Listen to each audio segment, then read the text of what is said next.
দিগন্ত television অনেকে যখন বন্ধ হয়েছিল তখন অনেকে আমাকে আমাকে আমার বিরুদ্ধে প্রচারণা চালিয়েছে যে আমার অতি উৎসাহের কারণে নাকি দিগন্ত বন্ধ হয়েছে।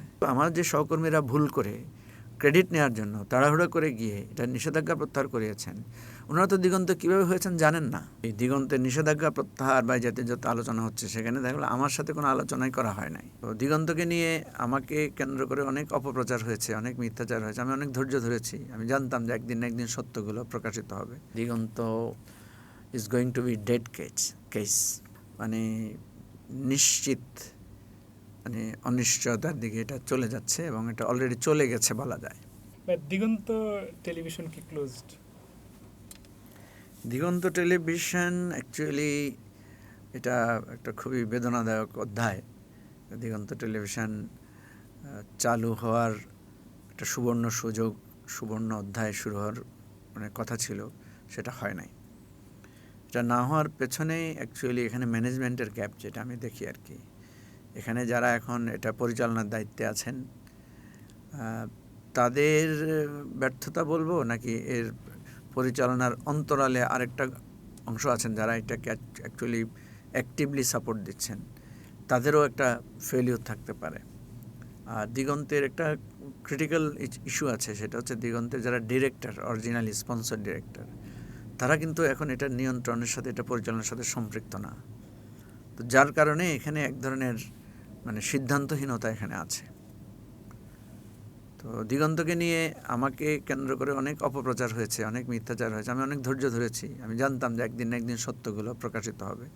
তো এখন আমি দেখছি যে অনেকে বুঝতে পারছে দিগন্ত যখন মানে সরকার পরিবর্তনের পরপর একটা অংশ হবে, বেশ কয়েকজন আমাদের সহকর্মী কোন ধরনের আলাপ আলোচনা ছাড়া আমি দেখলাম যে তারা খুব তাড়াহুড়া করে গিয়ে দিগন্তের নিষেধাজ্ঞা প্রত্যাহারের একটা উদ্যোগ নিয়েছেন।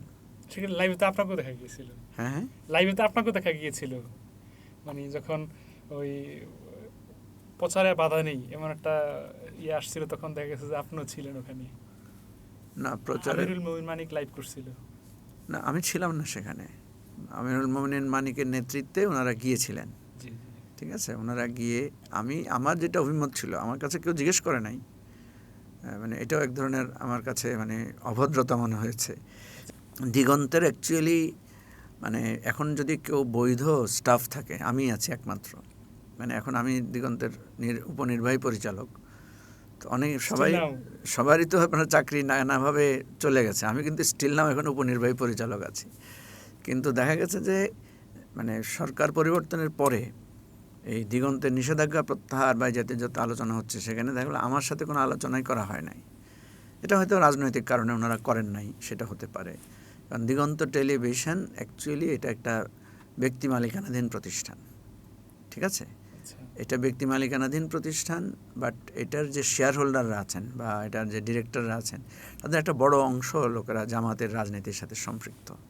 এবং এটা যেহেতু মীর কাসেম আলী সাহেব অর্গানাইজ করেছেন এবং শাহ আব্দুল হান্নান সাহেব একসময় এটার চেয়ারম্যান ছিলেন, জামাতের আরও বেশ কয়েকজন কখনো কখনো এটার দায়িত্বে ছিলেন, ফলে স্বাভাবিকভাবেই এখানে একটা জামাতের মানে মানে পেছন থেকে জামাতের একটা প্রভাব এখানে আছে।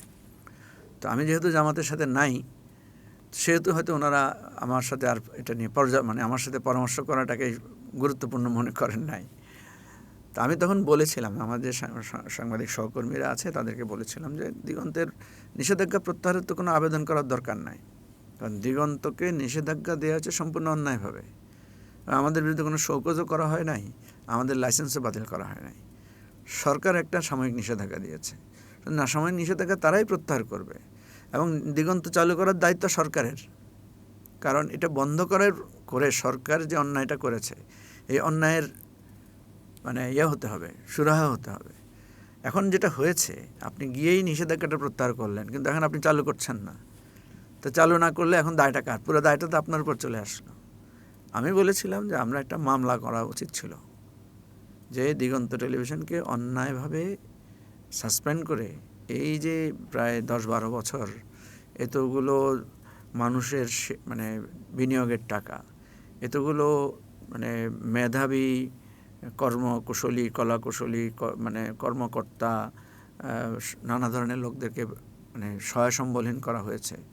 এত বিশাল পরিমাণে যন্ত্রপাতি নষ্ট করে দেওয়া হয়েছে। মানে মোটা দাগে 3টা ক্ষতি। এই 3টা ক্ষতিপূরণ চেয়ে সরকারের কাছে আমাদের করা উচিত ছিল মামলা, এবং আবেদন করে দ্রুত এটা সমাধানের করে দিগন্ত টেলিভিশন চালুর দায়িত্ব সরকারকে নেওয়া উচিত ছিল। কিন্তু আমার যে সহকর্মীরা ভুল করে ক্রেডিট নেওয়ার জন্য তাড়াহুড়ো করে গিয়ে এটা নিষেধাজ্ঞা প্রত্যাহার করিয়েছেন, ওনারা তো দিগন্ত কীভাবে হয়েছেন জানেন না। কারণ আমিরুল মোমিন মানিক উনি তো এখানে চাকরি করতে এসেছেন অনেক পরে।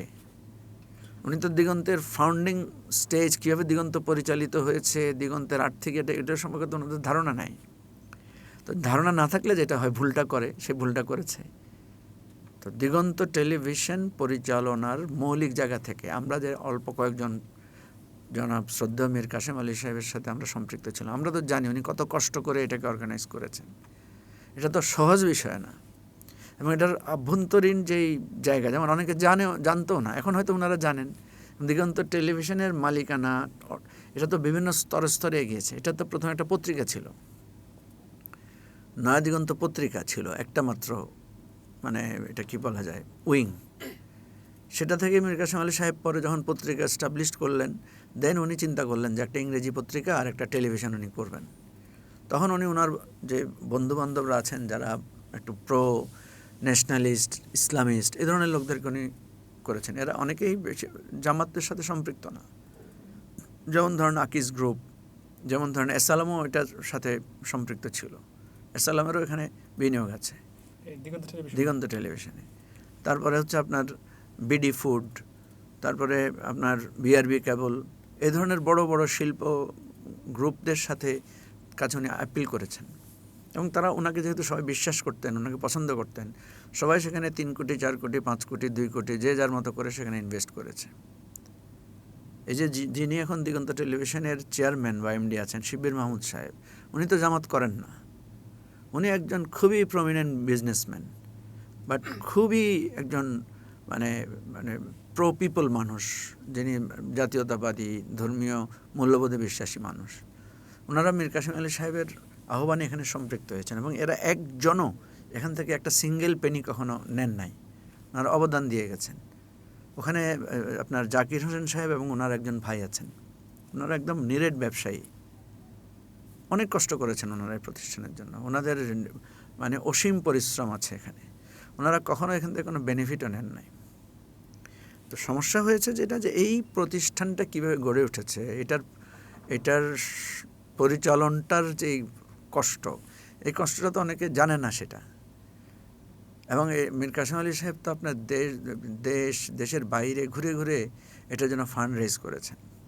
এবং আজকে যেটা দেখা গেছে যে প্রায় 606 থেকে 700 শেয়ার হোল্ডার আছে, যারা এখানে, যাদের কারো 10 লাখ, 20 লাখ, 5 লাখ, 2 লাখ, 50,000, 10,000 টাকা পর্যন্ত শেয়ার মানি আছে। এদের নিদারুণ যে কষ্ট, এদের কথা শোনার মতো কেউ নাই, কেউ এদের খোঁজও কারণে তাদের সাথে কমিউনিকেশনও রাখে না। ঠিক আছে? তো এখন কথা হচ্ছে যে আমি তো এটা কখনো বলি নাই যে আমাকে, মানে আমি তো কোনো অসুবিধা না, আমি তো মানে দিগন্ত টেলিভিশন অনেকে যখন বন্ধ হয়েছিল তখন অনেকে আমাকে আমার বিরুদ্ধে প্রচারণা চালিয়েছে যে আমার অতি উৎসাহের কারণে নাকি দিগন্ত বন্ধ হয়েছে। তা আমার অতি উৎসাহের কারণে দিগন্ত বন্ধ হলে তাহলে তো আমার চাকরি চলে যেত, তাহলে তো আমার বিরুদ্ধে শোকজ হতো না। আর আপনি দেখেন এটা, তাহলে আমার দেশ কেন বন্ধ হয়েছে, ইসলামিক টিভি কেন বন্ধ হয়েছে, 21 টিভি কেন বন্ধ হয়েছে? দিগন্ত টেলিভিশন এটা সত্যের পক্ষে ছিল, এবং এটা আমাদের কমিটমেন্ট ছিল, এটাই দিগন্তের ব্র্যান্ড। আজকে যদি দিগন্ত আসে, ডে 1 থেকে দিগন্তের এটাই তো ব্র্যান্ড হবে। এবং দিগন্তের উপর অন্যায় করা হয়েছে, একটা মামলা করলে আপনি দেখতেন রাষ্ট্রের কাছ থেকে এই রায়টা আসতো, তাই না? আওয়ামী লীগের মতো এত হোস্টাইল গভর্নমেন্ট আমাদের লাইসেন্স বাতিল করতে পারে নাই, তো আমাদের একটা শোকজও দিতে পারে নাই, আমাদের একটা ত্রুটিও খুঁজে বের করতে পারে নাই। তাহলে আমরা অতি উৎসাহের কথা কি দেখালাম? আমাদের সম্পর্কে যে প্রচারণা আছে সবই ধারণা প্রসূত মিথ্যা। তো সুতরাং আমি অনেক কিছু নীরবে সহ্য করেছি। আমি জানি যে ইতিহাসে এই জিনিসগুলো একদিন না একদিন এস্টাবলিশড হবে। আচ্ছা, এটা নিয়ে প্রশ্নটা হচ্ছে যে যেটা আপনি একটু বললেন, আমি আর একটু প্রশ্ন যোগ করতে চাই যে সামাজিক মাধ্যমে দেখা যায় যে মুজিবুর রহমান মঞ্জুর কারণে চ্যানেল বন্ধ হয়েছে অথবা এখন আসতেছে না। আর আমরা ব্যক্তিগতভাবে দেশে আরমানের ইন্টারভিউ নিয়েছি, তিনি দুটি দুটি কথা বলেন। একটা হচ্ছে যে তার এখন ব্যস্ততা, আর দিগন্ত টেলিভিশনে ভাবার সময় নেই বা এমন কিছু। তার ফ্যামিলির ইন্টারভিউ নিতেও তারা এই কথা বলেছে। আবার আমরা জনশ্রুতি আছে আর রাজি কমপ্লেক্স বিষয়ে বা ডাক্তার শফিকুর রহমানের একটা ভূমিকা আছে দিগন্ত টেলিভিশন না আসার পেছনে। জামাত অনেক সহযোগিতা করছে টেলিভিশন এবং নয় দিগন্ত পত্রিকাতে, করোনার সময় সহযোগিতা করছে।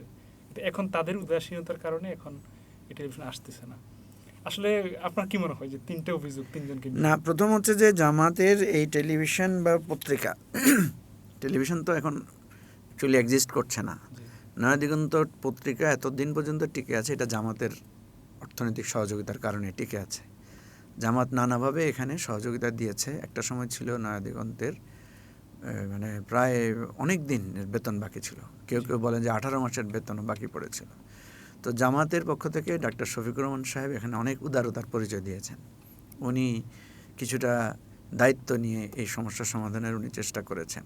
ফলে নয়া দিগন্ত পত্রিকাটা কিন্তু এখন একটা স্টেবল জায়গায় এসেছে। তো টেলিভিশন পরিচালনা করার জন্য এখন যেটা দরকার, যে টোটাল টেলিভিশন সেট আপ করা, তারপরে যারা শেয়ার হোল্ডার আছেন তাদেরকে ইউনাইটেড করা, ডিরেক্টর যারা আছেন তাদেরকে ঐক্যমত করা, এটার একটা লিডারশিপ দরকার। তো জামাতের পক্ষ থেকে, জামাত যেহেতু রাজনৈতিকভাবে ব্যস্ত হয়ে পড়েছে, জামাতের তো এখন মানে যেহেতু অন্তর্বর্তীকালীন সরকারের সময় জামাতের হিউজ মানে এঙ্গেজমেন্ট ছিল নানা দিকে, তো আমার যেটা ধারণা এখানে কোনো একটা ফিক্সড লিডারশিপ ওনারা চিন্তা করতে পারছেন না। ওনারা এই জায়গাটা ধরেও রেখেছেন, ছাড়ছেন না কারোর উপরে। ঠিক আছে, ওনারা যদি কারোর উপরে ছাড়তেন যে ঠিক আছে ভাই আপনাকে দায়িত্ব, যেমন ওনাদের ডিরেক্টরদের মধ্যে কিন্তু অনেক এফিশিয়েন্ট ডাইরেক্টর আছেন। ঠিক আছে, দিগন্তে এই যে আমি তো বললাম আপনাকে, এই যে ধরেন আকিস গ্রুপের লোকেরা ওখানে ডাইরেক্টর আছেন। ঠিক আছে, তারপরে বিডি ফুডের ডিরেক্টররা ওখানে আছেন।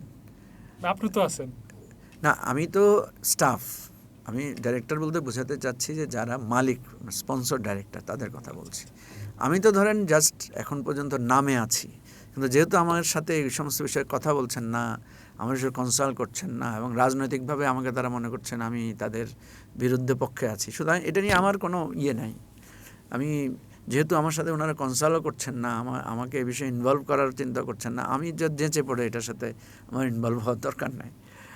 তো কথা হচ্ছে যে এখানে একটা লিডারশিপ দরকার।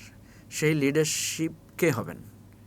কারণ জামাতের পক্ষ থেকে কাউকে যদি এখানে লিড দিতে হয়, উনি তো ডাইরেক্টর না, উনি তো এই প্রতিষ্ঠানের মালিক না, তাহলে উনি কীভাবে এখানে করবেন? তাহলে কাউকে না কাউকে কোনোভাবে মালিকানা কিনে বা কোনোভাবে দায়িত্ব দিতে হবে, অথবা যারা দায়িত্বে আছেন তাদেরকে এম্পাওয়ার করতে হবে। ঠিক আছে, তো অথবা এই প্রতিষ্ঠানটাকে একসাথ করে এটাকে ফার্দার কোথাও সেল করতে হবে, কোনো না কোনো একটা সমাধানে পৌঁছতে হবে। কিন্তু এটা কোনো সমাধানে ওনারা কেউ পৌঁছাতে পারছেন না। এটা একটা মানে জটিল পরিস্থিতির মধ্যে পড়েছে আর কি। তো এই নানা কারণে আপনি যেটা আশঙ্কা করেছেন, আমি মনে করছি যে Diganta is going to be dead case. Diganta একটা মানে নিশ্চিত মানে অনিশ্চয়তার দিকে এটা চলে যাচ্ছে, এবং এটা অলরেডি চলে গেছে বলা যায়।